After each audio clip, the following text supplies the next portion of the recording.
What's going on, guys? I wanted to give you guys an update on the Ghost Touch. That's right, I updated the Ghost Touch because I noticed that the other day, a few days ago, I tried to install an update, a firmware update on my radio, and when I went and put in my USB and I got to the point where I could update my firmware, it would not let me because I had no access to the touchscreen anymore. So I'm like, dang, so there's no more access to the touchscreen.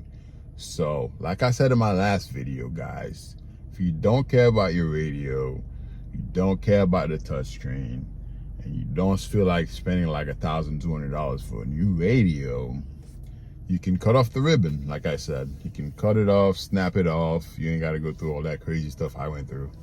Just snap off the ribbon and there should be no more Ghost Touch.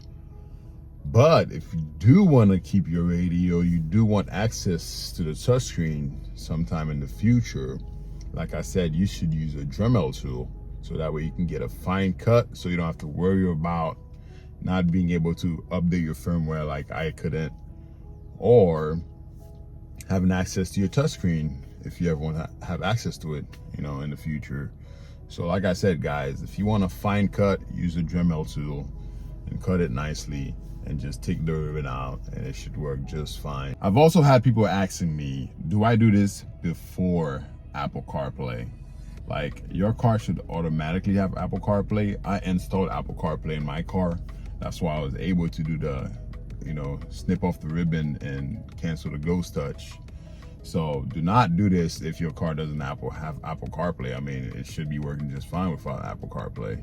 But I only did this because my Apple CarPlay, once I installed my Apple CarPlay, you know, it was doing the Ghost Touch after a few days. So that was the best thing to do, is for me, was to just snip off the ribbon and not have touchscreen. Where I was asked to spend like $1,200 for a new radio, and I didn't want to do that. So if you have Apple CarPlay and you have Apple CarPlay installed already and you did everything, then you should follow this step to how to, you know, take out the ribbon and so on.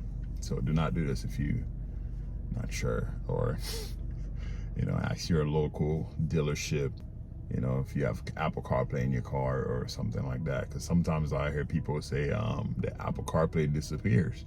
You know, maybe they like you know, resetted their whole system, they resetted the whole firmware, and so that would make the Apple CarPlay disappear.